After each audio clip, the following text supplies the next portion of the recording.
You'll die poor, my wife texted at 10:47 p.m. I still remember the timestamp because I screenshotted it, just before deleting her contact for good. 12 hours later, at 10:31 the next morning, my phone lit up with an encrypted alert from a government liaison at the Pentagon. They weren't calling her yet. Not until nightfall. Not until they'd verified the full amount, $156 million wired into a holding account under my name.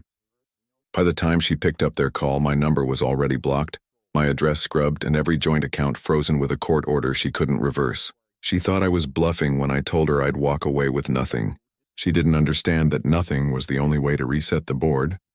It started a year earlier, in a conference room 3 floors underground, when my clearance level was upgraded and the contracts changed everything.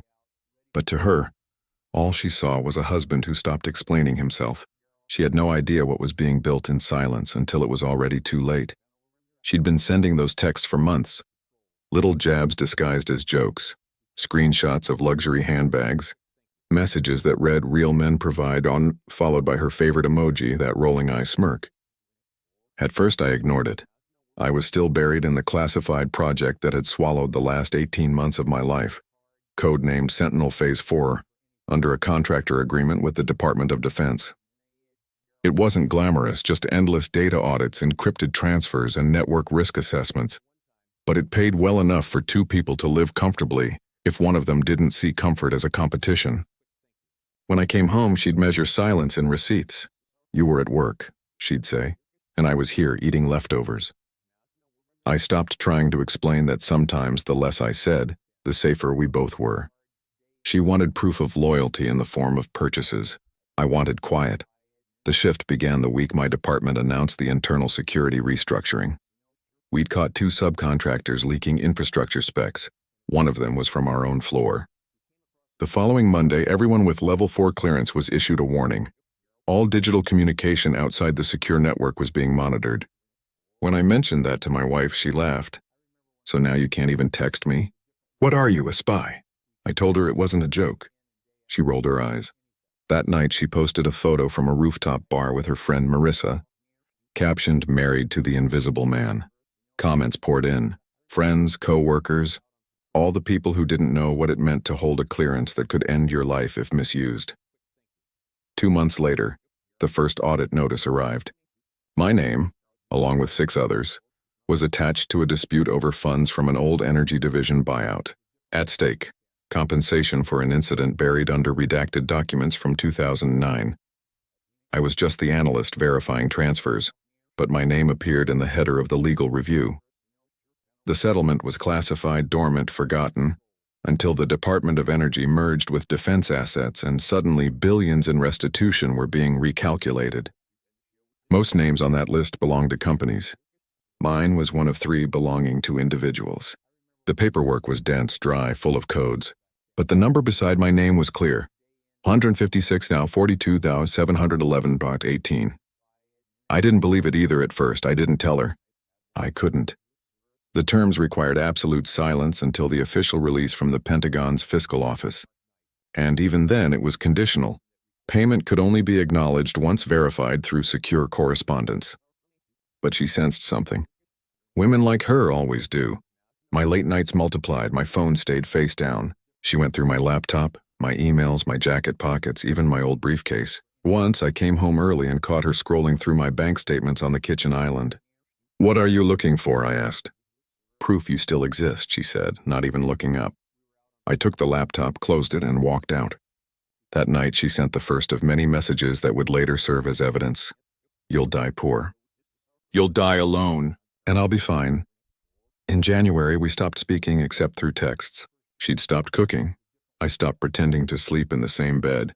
By March, she'd drained her own account to buy a new car, an Audi she financed through my credit line without asking.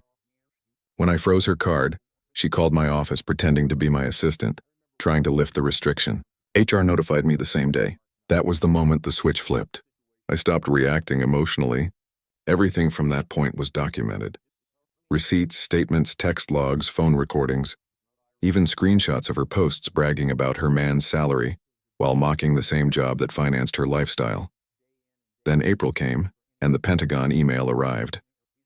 It was a Friday, 11:16 a.m. The subject line read, "Confirmation Notice Settlement Verification Phase." I read it twice before standing up from my desk. The message contained coordinates for an in-person signature appointment at a secure site in Arlington. 2 witnesses, no phones. I drove there without telling anyone. The room was cold, fluorescent lit, no logos, no chatter. Just a man in a Navy suit who introduced himself as legal liaison, DoD Finance Division. He opened a file, tapped the header, and said calmly, "Your portion has been approved.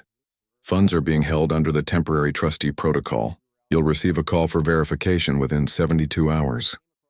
He slid the document toward me for signature. My hands didn't shake, but my pulse did. When I came home that evening, she was sitting on the couch with her phone angled toward me. "You disappeared again," she said. "Where were you, Mr. Secret Agent?" I didn't answer. I went straight to the office, locked the door, and started transferring everything, documents, photos, records, into a cloud vault accessible only by a 512-bit encrypted token. I knew what was coming. People like her don't accept silence as an answer. They need control, reaction, drama. Sure enough, at 10:47 p.m., her text arrived. "You'll die poor." I didn't reply. The next morning, I forwarded the final documents to my legal counsel and filed for separation under emotional misconduct and financial fraud. That night, while she was at a dinner she'd posted on Instagram, the Pentagon called her phone. I know because they informed me after. The liaison told me she answered on speaker, her voice slurred from wine, laughing until they mentioned the number. 156 million. Suddenly silence. Then a single line from her texted 2 minutes after the call ended. "Is this real?" I didn't answer. I was already gone, my account secured, my lawyer waiting. She didn't take it quietly. The next morning, before the official news could circulate, she showed up at my office lobby wearing that cream trench coat she bought to look executive. Her eyes were red, but her posture screamed entitlement. "You think you can erase me?" she said when the receptionist called me down. The cameras caught everything, her pacing, her voice rising, the security guard asking her to leave. She slammed her purse on the counter and hissed, "That money's half mine. You built it during our marriage." I stood there, perfectly still, holding the manila folder with the separation documents inside. "You spent what was ours long ago," I said. She blinked like she didn't understand English. Then she realized what was happening. The control was gone. Security escorted her out 10 minutes later, but not before she shouted loud enough for the entire floor to hear, "You'll regret this when they find out what you did." That phrase became her new weapon. She didn't know the details of the settlement, but she knew how to twist suspicion into threat. Within days, anonymous emails started landing in my inbox, claims that I'd misused government funds, that I had offshore accounts. They came from disposable addresses, each more desperate than the last. My IT team traced one of them back to her friend Marissa's laptop. That was enough for my lawyer to request a restraining order and digital harassment injunction. I filed it without a word. Silence was my language now. Every action I took was logged, time-stamped, notarized. Meanwhile, the Pentagon's verification department contacted me again. The funds had officially cleared the audit phase and were ready for final distribution, pending verification of my domestic stability. A polite way of saying they needed to ensure no spouse or dependent could claim the settlement without authorization. My attorney Shaw handled the briefing. "We'll need to prove she has no legal claim," he said. "She'll fight it." I told him she already is. He nodded, sliding a document across the table. "Then we make it airtight. Every purchase, every transfer, every attempt she made to access your accounts, record it all. When we're done, her signature will mean nothing." So I did. For the next 2 weeks, I lived like a ghost in my own house. I logged her calls, noted her visits, captured her messages. She'd swing between begging and fury. "I loved you," she'd text 1 hour. "You're a coward hiding behind lawyers," the next. I answered none of it. My silence drove her insane. She tried reaching out to my colleagues, spinning rumors about classified deals, trying to make someone flinch. But people at my level don't flinch. They document, they forward, they observe. By the time her third anonymous complaint reached the DoD hotline, the internal investigation had already been opened. Into her. The day they showed up at her door, she called me 32 times. I didn't answer once. The voicemail she left at 3:02 p.m. is still saved on my phone. Her voice shook, part rage, part fear. They came to my house. You set me up. You think you're untouchable? She didn't realize yet that nothing needed to be set up. She had done it herself. False reporting on classified personnel is a federal offense. The liaison told me she cried when they showed her the statute. They didn't arrest her. They didn't have to. The warning alone destroyed her composure. That night she deactivated her social media, but shame wasn't enough. She wanted chaos. So she turned to the one card she thought she could still play: public sympathy. 2 days later, she filed for emergency marital support, claiming I had abandoned her financially. My attorney smiled when he read the filing. Perfect, he said. We'll counterclaim with the full audit. Once this hits court, she'll wish she stayed silent. And that's when the real chess began. I had already moved out by then, quietly, efficiently, no trace left behind. My new residence was a leased condo under my consulting firm's name, a neutral space with no personal identifiers. Every night I'd sit by the window, overlooking the Potomac, watching the lights of the Pentagon flicker across the water. The city that once felt like a maze now looked like a circuit board. Every connection mapped, every wire humming with purpose. Shaw called one evening. They're trying to subpoena your financials, he said. We'll comply. Let them look. Every cent is documented. By the time they finish, the narrative will collapse on its own weight. And it did. The hearing lasted exactly 14 minutes. Her lawyer, someone she'd hired through a friend of a friend, walked in unprepared, waving screenshots from social media as evidence. Shaw waited for his turn, then dropped a stack of certified records onto the table: her unauthorized credit line, her signature on the car loan, the forged call to my HR department. The judge didn't even need to deliberate. Petition denied, he said flatly. Counterclaim sustained. The gavel hit the desk, and that was it. Years of manipulation reduced to a single sentence. When we left the courtroom, Shaw turned to me and said, "She'll come after you again, just not for money, for attention." He was right. That night she posted from a new account, something cryptic like "money can't buy peace." I didn't engage. I was done fighting in the public eye. The real battle had already been won, in silence with precision. 3 days later, the final call came from the Pentagon. "Mr. Rowe," the liaison said, "the settlement has cleared all conditions. Transfer scheduled for 900 hours tomorrow. You'll receive confirmation from the Federal Reserve intermediary within the hour." I thanked him, closed my laptop, and exhaled for what felt like the first time in a year. The war was over. Not the marriage. That had ended long before. The war was against chaos itself, the need to react, to prove, to justify. The following morning, my account balance displayed a number I couldn't immediately process. 9 digits, clean, legal, irreversible. I stared at it for a long time, not because of greed, but because of what it symbolized. Proof that control could exist without cruelty, that silence could be sharper than vengeance. Then my phone vibrated once more. A message from an unknown number: "You won. Are you happy now?" I didn't reply. I powered off the device and placed it in the drawer. By that evening, my attorney had finalized the asset reallocation into trusts, limited partnerships, and non-disclosure entities. Everything she once thought she'd inherit now belonged to the cold logic of the law. I walked outside, stood by the river, and watched the planes descend toward Reagan Airport. Somewhere above that horizon, a call log still recorded her final attempt to reach me. I let it ring until it stopped. 2 weeks passed before she made her next move.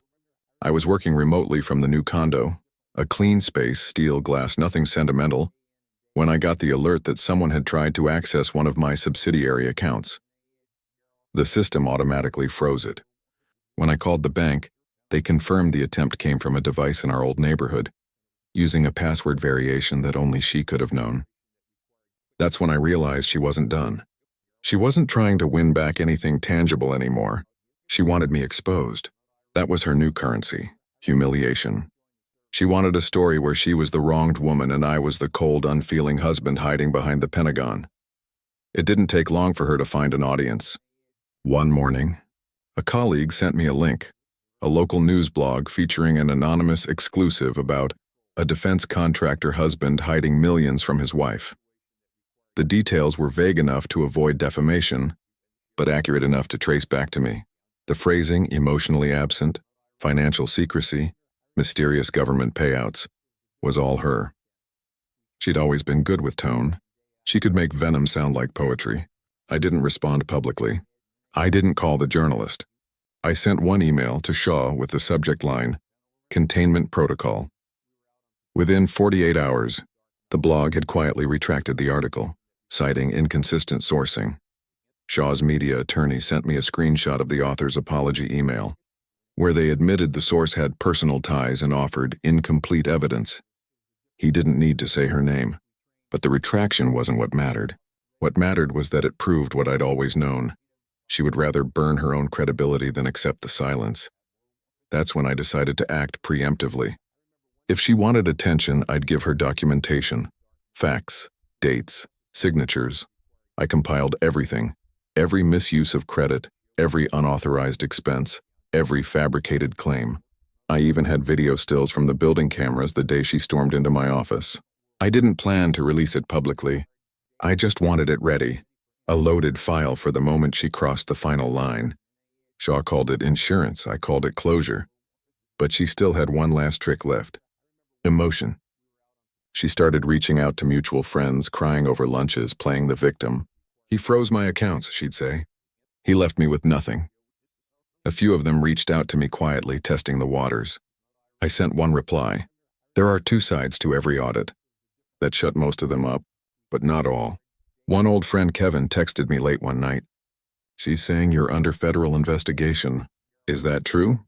I took a screenshot of the text, archived it, and didn't respond. Let her bury herself with her own rumors. Meanwhile, the Pentagon liaison called again. Not about her, but about a post-settlement audit review. Standard procedure, he said. Random verification of fund origin and recipient integrity. I knew what it meant. Someone had triggered another internal check. I could guess who. Will this delay distribution? I asked. Not if your records are clean. Mine were immaculate. They'd always been. I sent the files within the hour, time-stamped, notarized, backed up twice. The next morning I received a brief message. Review complete. No discrepancies found. That should have been the end. But with her there was never an end, only escalation.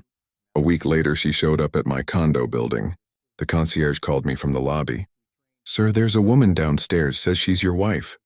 I felt a strange calm wash over me. She's not, I said. Please ask her to leave. He did. She didn't. She stood there for 25 minutes shouting my name until security escorted her out. I watched it all from the window. She looked smaller than I remembered, wrapped in desperation instead of entitlement. But pity is a luxury I couldn't afford anymore. That night she sent a final text before blocking me herself. I hope the money keeps you warm. I stared at it for a moment, then archived it into the same encrypted folder as the rest. Evidence isn't vengeance, it's insurance. That's what most people don't understand about men like me. We don't lash out. We prepare. The next morning, the Pentagon's financial division finalized the trust transfer. My attorney sent me a single-sentence email. Settlement funds secured and untouchable. It was over, on paper, legally, irreversibly.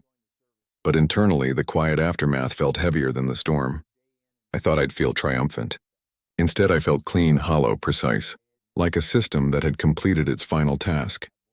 A week later, I sold the house, the one we'd bought together, the one she swore we'd never leave. Every trace of her, photos, furniture, clothing, was boxed, cataloged, and delivered to her attorney's office. No confrontation, no note, just closure in its purest administrative form. Shaw called it textbook detachment. I called it peace. In the months that followed, my name started circulating quietly in defense finance circles. The Pentagon settlement man, they called me. Half joke, half myth. Nobody really knew the full story. They didn't have to. I'd become the ghost she wanted to haunt, but I was already gone. Now whenever I pass by the old neighborhood, I see her car parked outside the same cafe where she used to meet Marissa.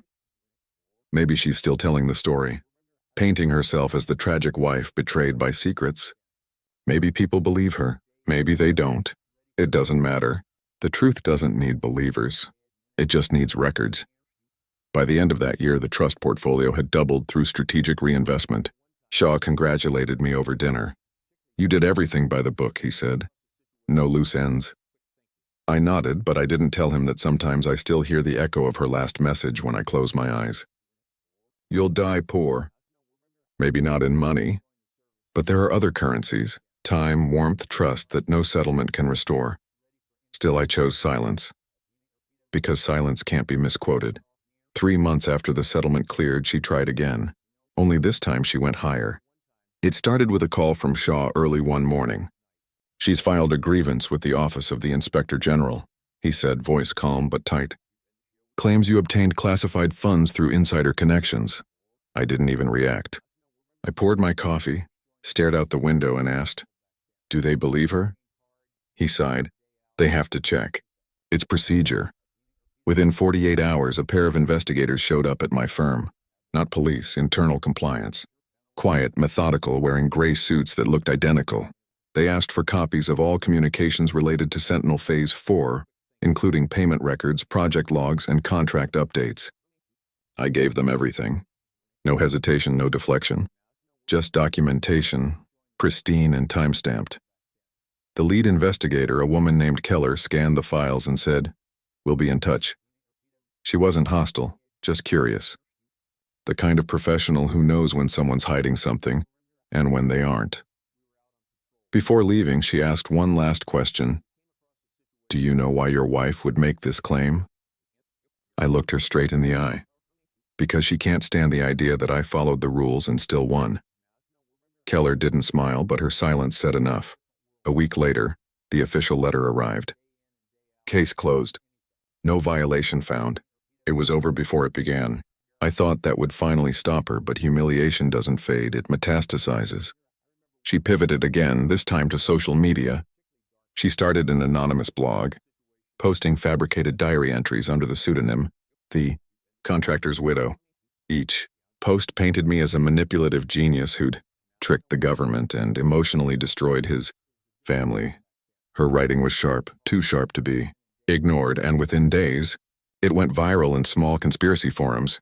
People began connecting dots that didn't exist. Pentagon hush money, black budget payoff, civilian whistleblower silenced by cash. It spiraled. Shaw's PR team advised me to let it die naturally. Engagement feeds it, they said. But the rumors reached the wrong ears.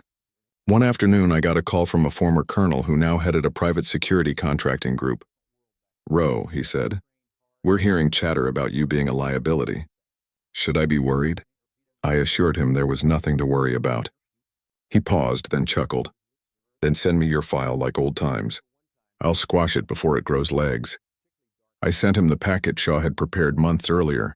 Full documentation, financial audit reports, even the courtroom transcripts. 48 hours later, the blog was gone. Every trace scrubbed by a firm that specialized in digital counter-narratives. But erasure has consequences. A week after that, she received a federal notice. A cease and desist order for defamation tied to classified project references. I didn't request it. It was automatic, triggered by the DoD's algorithm scanning for breaches. The irony was poetic. The very system she tried to weaponize against me ended up flagging her. She called Shaw's office screaming, threatening lawsuits, begging for mediation. He refused. Mr. Rowe will not engage, he told her. I saw the transcript. Those words were better than revenge, they were policy. Then came the breaking point. Late April. I was reviewing quarterly returns when an email from her arrived through my company inbox. The subject line read, "You win, congratulations." Inside was one paragraph. I wanted you to see what you destroyed. I wanted you to feel it. But you don't feel anything, do you? Just numbers and silence. Enjoy your empire. Attached were photos. Our wedding day, her smiling in sunlight, the two of us before the weight of secrecy. Before greed poisoned everything. I didn't reply. I couldn't. That night, I deleted the entire folder marked personal. Every memory had become evidence. Evidence doesn't belong in a home. It belongs in archives. 3 days later, Keller called again. We've closed the defamation review. She's under caution for misrepresentation. You're fully cleared. Her tone softened slightly. Mr. Rowe, off the record, you handled this cleaner than most agents I've seen. I said, I'm not an agent. She replied, maybe not anymore, then hung up. By summer, the silence was complete. The settlement had stabilized, my firm expanded, and the Pentagon had extended another contract. This time under my company's name, not mine personally. I'd built a wall of entities between myself and everything volatile. If she wanted to find me now, she'd have to navigate 6 shell corporations and a trust structure registered across 3 states. And yet sometimes late at night, I'd open the financial dashboard and stare at the numbers glowing back. They didn't feel like wealth. They felt like armor. In July, I got one final envelope forwarded from my old address. It was from her attorney. Inside, a single check. The same Audi she bought on my credit line had been repossessed, and the sale covered part of the debt. She'd written foreclosure in the memo. I signed it over to a veterans charity and kept the receipt. Not out of spite, out of symmetry. 2 months later, I was invited to speak at a closed-door conference on financial integrity and defense contracting. When I finished, a young analyst approached me and said, "Sir, how did you stay calm through all that?" I told him the truth. Because noise only wins when you answer it, and that's what my wife never understood. Silence isn't weakness, it's strategy. By August, the storm that had been her noise started to consume itself. People grow tired of chaos when there's no payoff, and she was running out of fuel. The blog accounts were deleted. Her friends stopped replying, and even her parents, once her strongest allies, called Shaw's office asking for clarity. I never responded. I didn't need to. Everything about her existence at that point was self-inflicted gravity, pulling her down faster with every frantic move she made to stay relevant. But it wasn't over. It never ends quietly with someone like her. When desperation meets ego, it always finds one more stage to burn on. That stage arrived in September, when she tried to sell her story to a journalist at a defense news outlet. It was a Thursday morning when my assistant walked into my office with a concerned look. "Sir, we got a media inquiry about you." She handed me the printed email. It was from a journalist named Rains asking for comment on allegations of misappropriated Pentagon settlement funds and marital fraud. The phrases were too specific. They weren't guessing anymore, they had been fed. I called Shaw immediately. He sighed, already aware. "She's shopping the story around. We've intercepted 3 inquiries already. Don't say a word." That afternoon, his media law partner sent what would become the last letter she'd ever receive from me. A legal cease and desist citing malicious defamation, privacy invasion, and violation of court-sealed documents. It wasn't aggressive. It was surgical. By the time she opened it, the journalist had already withdrawn the piece. Rains sent me an apologetic note. "Your wife misrepresented the facts. We regret the error." It was signed with digital ink, quietly archived. Another nail in a coffin built from her own fabrications. But something in her must have snapped after that. The next night at 1:04 a.m., I got an alert from my building's security feed. A motion sensor had triggered in the parking lot. When I opened the live camera view, I saw her car, same license plate, same dent on the rear panel, idling near the gate. She sat there for over 15 minutes, headlights off, engine running. I watched her silhouette through the windshield, still and small, illuminated by the occasional pass of streetlight. Then she drove off. The next morning, building management found a small envelope tucked under the security booth window. No threats, no words, just a folded receipt from a storage facility in her handwriting. I knew better than to open it myself. I forwarded it to Shaw and let him handle it through official channels.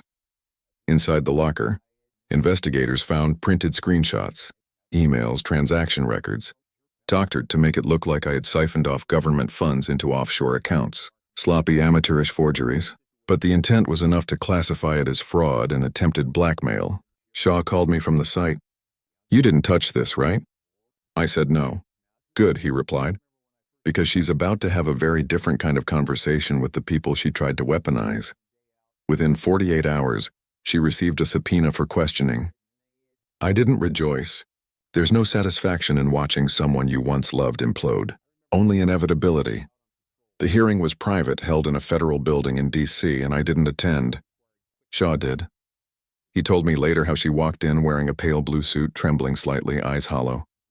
They asked her if she understood the gravity of falsifying classified documents, he said. She said she was just trying to get your attention. The irony stung. For years, that's all she ever wanted. To be seen, to be the center of a drama that no longer existed. The investigators didn't press charges. They issued a formal warning and added her name to a watch list. She was released that same day, but she didn't go home. She checked into a hotel 2 miles from my office, the same one we'd stayed in during our first anniversary. Maybe that was her version of symbolism. A week later, she sent her final email to Shaw's firm. It wasn't angry or pleading. It was just tired. I understand now that he won. But it's not money he took. It's the narrative. Shaw forwarded it to me with no comment. I archived it under resolution. Meanwhile, life kept moving. The Pentagon renewed our contract for another fiscal year. My firm expanded into a new facility in Alexandria. I built routines. Mornings at the gym, afternoons buried in reports, evenings by the window watching the river traffic. For the first time in years, I lived without reaction. Every decision was mine alone. But peace is rarely pure. It comes with ghosts that whisper in the quiet. I'd wake up some nights hearing phantom echoes of her voice from old arguments. Always the same refrain. You don't feel anything. And she was half right. You don't survive something like this by feeling. You survive by freezing. In November, I got a call from Keller again. Her tone was almost casual this time. Ro, just wanted you to know, we've closed everything on our end. All mentions of your name have been purged from public records. I thanked her. She paused. I read her file. I don't think she ever believed you'd actually get that money. I think she thought you were bluffing until the very end. I said that was her mistake. She measured truth by noise. Keller chuckled softly. Most people do. Winter came. DC lights turned the Potomac into liquid gold, and for the first time in years, I let myself slow down. I moved the trust into a foundation. Quiet, anonymous, funding scholarships for military families who'd lost someone in classified service. It wasn't about redemption. It was about balance. Money, like silence, is neutral until you decide what to do with it. Then one night, as snow started to fall outside my window, I got a letter from her father. Handwritten. He apologized for her actions.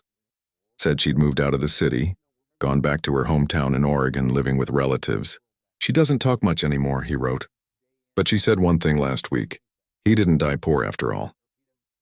That line sat with me longer than I expected. It wasn't forgiveness. It was acknowledgement. Sometimes that's more powerful. I didn't reply to the letter. I didn't need to. Closure doesn't always come with signatures. Sometimes it arrives in quiet acknowledgments you'll never answer. I folded the paper, placed it in the safe beside my passport, and closed the door. Weeks later, as the fiscal year turned, my company received a classified commendation from the Department of Defense for outstanding integrity under review. Shaw smiled when he read it. You realize this means you're now untouchable, he said. I told him no one's untouchable. We just learn where not to bleed.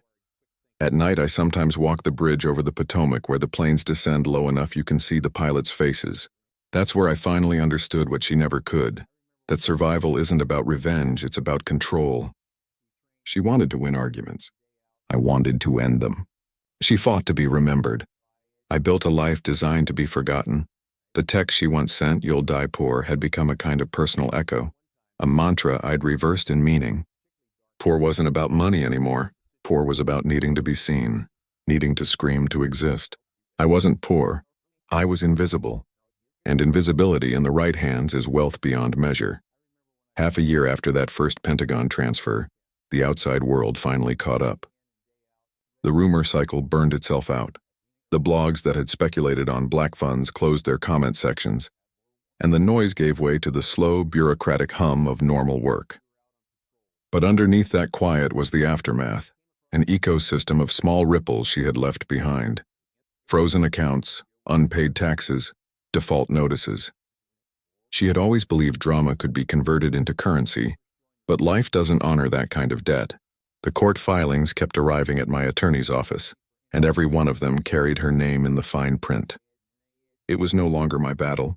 Shaw's paralegals handled the stack like routine paperwork, scanning, stamping, archiving. I had moved on to a different rhythm, contracts, projects, new hires.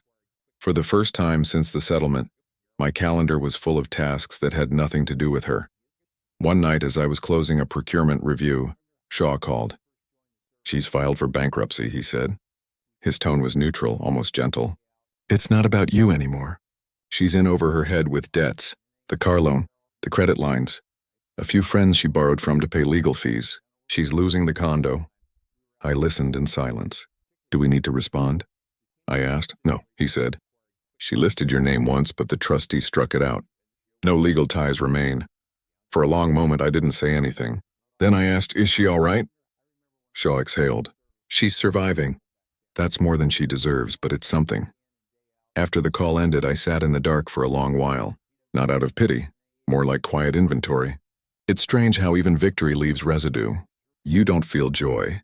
You feel the absence of noise and realize that silence can be heavier than war. Around that time, the Department of Defense reached out again, this time not about audits, but a symposium. They wanted me to speak about financial transparency in classified projects. The irony wasn't lost on me.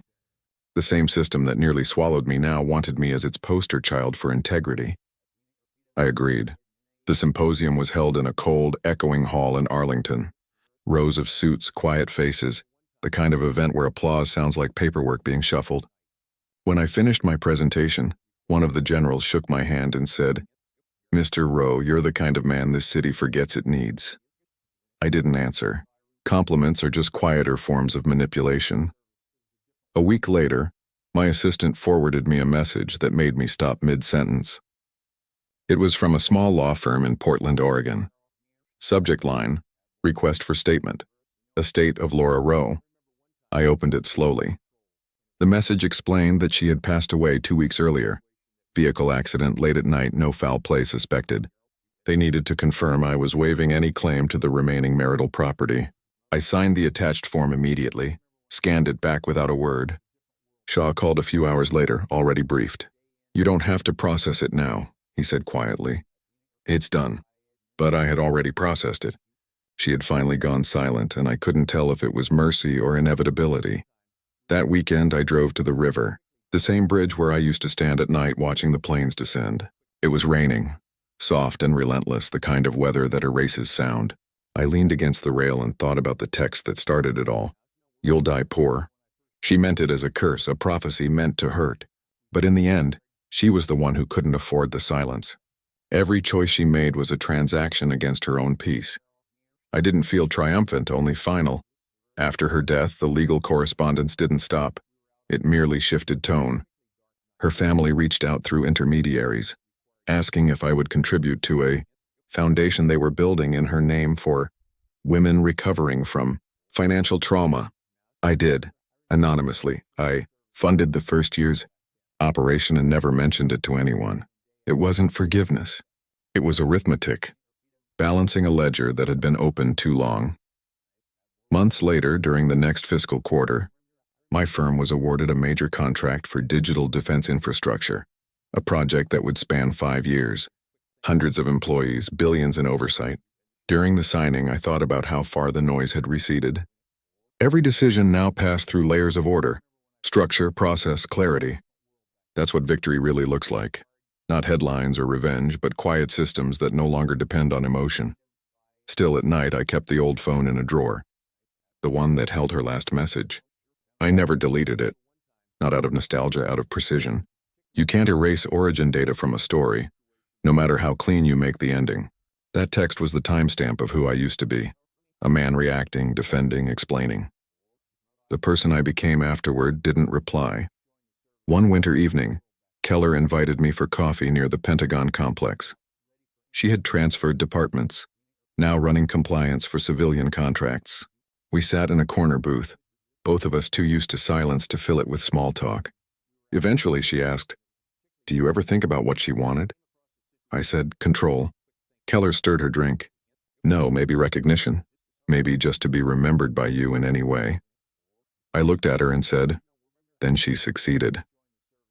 Keller nodded slowly, and that was the end of it. After that, life became mechanical in the best way. I moved out of the condo into a house overlooking the water, modern, minimalist, not built for two. I stopped using the company car. I started walking to work. I ate at the same diner every Friday, sat at the same table, ordered black coffee and a sandwich. People started to recognize me, but no one ever asked questions.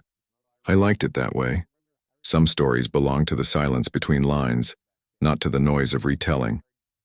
When the next fiscal year report came in, the trust had grown again, compounding, clean, untouchable. Shaw sent the summary with a note at the bottom. You're officially one of the top private contractors in the region. I closed the file, turned off the lights, and watched the reflection of the city fade against the glass. That's when I realized the quiet truth. Revenge isn't the act of hurting back. It's the privilege of moving on while the other person stays trapped in the noise they created. That night, as I walked home along the river, the city lights flickered on the surface of the water like broken code. Somewhere beneath them, in the silence only I could hear, her voice still whispered the same line. But now when I heard "You'll die poor," it no longer sounded like a curse. It sounded like a misunderstanding. I hadn't died poor. I'd just stopped measuring wealth the way she did. By the third year after the settlement, my name had become a reference line in government compliance reports.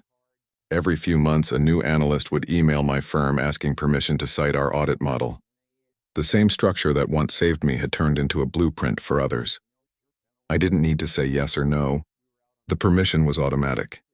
The data lived on its own. During those years, I built routines, running before sunrise, eating alone, reading reports instead of headlines.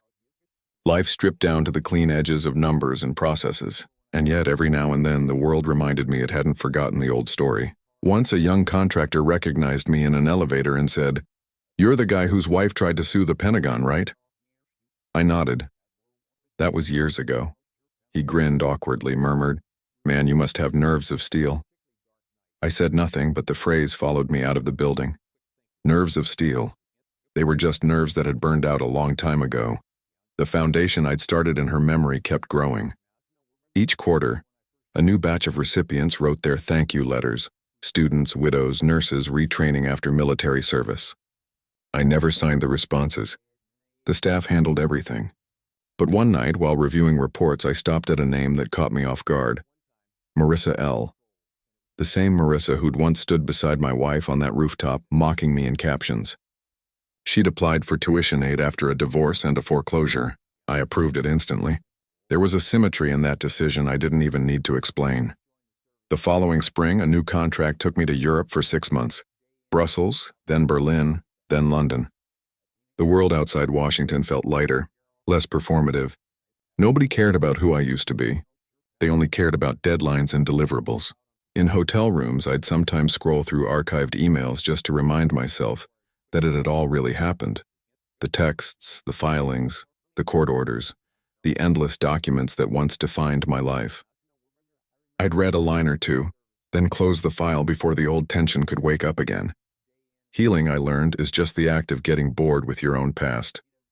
One evening in Berlin, I received a message from Keller. She'd been promoted again, now working in liaison with NATO contracts. "Funny," she wrote. "Your name still circulates in training modules. They call your case the Roe Protocol." I smiled at that. I hadn't meant to become a lesson. I'd only meant to survive. When I came back to the States, the city felt smaller. The skyline hadn't changed, but I had. I no longer needed to prove or protect anything. I liquidated several of the shell corporations, merged the rest under a single holding company, and established a succession plan that would run itself without me. Shaw congratulated me during the signing. "You've built a machine," he said. "It doesn't need you anymore." That was the point. Systems should outlive the noise that created them. Around that time, I started receiving letters from journalists writing retrospectives on the Roe case.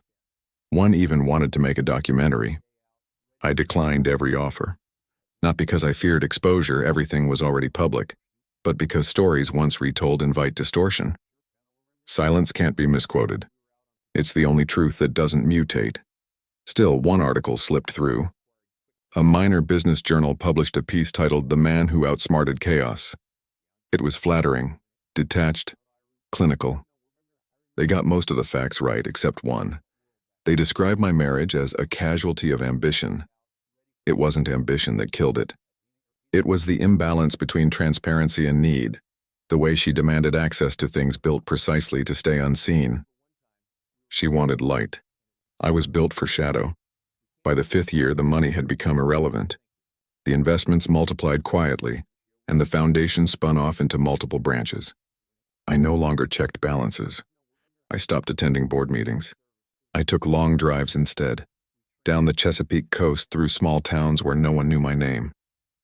Once, in a diner somewhere in Maryland, an old woman sat across from me and said, "You look like someone who's lost more than he admits." I didn't argue. Some strangers are just mirrors wearing different faces. That winter, I visited Oregon for the first time. Not to chase ghosts, but because the foundation had built a new training center there. It was near her hometown. I didn't tell anyone. I drove past the street where her family lived, saw the same porch light still burning, the same maple tree heavy with snow. I parked for a moment, engine idling, and watched the windows glow. Then I left, no message, no trace. Closure isn't confrontation. It's the decision to keep driving. Back in D.C., Keller reached out again. One last audit review before she transferred overseas. We met in the same cafe where she'd once asked if I ever thought about what my wife wanted. This time she didn't ask questions. She slid a small envelope across the table. Inside was a formal letter of recognition from the Department of Defense for exemplary conduct, integrity, and contribution to financial transparency. I stared at the seal for a while before folding it back. Keller said, "You should frame it." I said, "No, some victories shouldn't have walls." That night I returned to the river. The city was quieter now, rebuilt around new projects and younger faces. I leaned on the railing, the cold metal biting through my palms, and thought about how strange it was that everything I'd lost had become architecture for what still stood. She was gone, the chaos erased, but the echo remained, a reminder of the cost of silence. And yet, as planes skimmed the dark water, I felt something close to peace. Not happiness, not redemption, just the steady pulse of a man who'd outlasted his own narrative. The final part unfolded without fanfare, as all endings should. It was the 10th year since the message that began everything, and the city had changed beyond recognition. New faces ran the contracts, new corporations replaced the old, and I had quietly become one of the invisible architects behind their balance sheets. Nobody used the word settlement anymore. It had faded into the bureaucratic fog of other classified numbers. Line items, sub-accounts, archived memos with redacted names. But somewhere deep in those files, my name still existed as a reference point, the anomaly that had survived both audit and accusation. I kept the same morning routine. Black coffee, no sugar, no news. The house overlooked the Potomac, its walls bare except for one photograph. A skyline reflected on water, taken the week I signed the final papers. I didn't display degrees or awards. I didn't frame the letter Keller once gave me. The only thing I kept visible was the original printout of that text message, "You'll die poor," folded once and sealed in glass, not as a trophy but as calibration. Every time I passed it, it reminded me what noise costs and what silence earns. The foundation she inspired had become something bigger than I ever intended. It ran hospitals now, funded trauma programs, built housing for families displaced by government relocations. People spoke of it as if it were born from compassion. They never knew it started as penance. I attended one of their ceremonies once, unannounced. A woman on stage spoke about how the grant had saved her daughter's life after a medical discharge. She said, "We don't know who funds this place, but whoever they are, they must understand loss." I left before the applause. That night I drove out of the city toward the coast. The highway was empty, the kind of silence that stretches wider than the road itself. Somewhere near Quantico, the radio picked up static from a military channel. A voice crackled through, reading coordinates, then cut off. For a second, it felt like the past reaching through the static.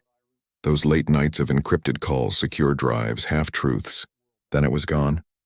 Just the hum of the engine and the soft, unbroken sound of distance. I stopped at a roadside diner around midnight. The waitress, maybe 25, poured my coffee and said, "You look familiar. You work for the government or something?" I smiled. "Used to." She laughed. "Must be nice to be retired." I looked out the window at the reflection of the neon sign trembling in the rain. "It's quieter," I said. She refilled my cup and walked away. Her radio played an old song from a decade I no longer belonged to. Driving back, I realized that wealth, like revenge, has diminishing returns. There's a point where winning and losing stop being opposites. They become the same shape viewed from different sides. She thought the world revolved around being owed something. I learned that nothing is ever owed, only earned and maintained through discipline. In the end, I didn't inherit anything. I built a system that outlasted the noise. At home, I went to the drawer where I kept the old phone. It hadn't been charged in years, but when I plugged it in, the screen flickered once and came alive. The message was still there, frozen under her contact name. I stared at it until the light dimmed. Then, for the first time in 10 years, I typed a reply. Not to send, just to finish the circle. You are wrong. I didn't die poor. I just stopped buying things that cost peace. I deleted it before pressing send. Outside, the planes crossed low over the river, their reflections sliding across the black water like moving stars. I stood at the window and felt the weight of the years compress into a single, soundless moment. The silence I'd built wasn't emptiness, it was ownership. Not of money, not of victory, but of direction. I had taken back the narrative she tried to write for me, word by word, receipt by receipt. Now the city runs on new contracts, new players, new noise. My name is buried in their system, still there if someone knows where to look, but I doubt anyone will. Stories like mine don't trend. They disappear exactly the way they're supposed to. And that's the real revenge, not to destroy what hurt you, but to live so far beyond it that it becomes fiction. Tell me, then if someone once told you that you'd die poor, would you try to prove them wrong? Or would you learn to live so quietly they could never measure you again?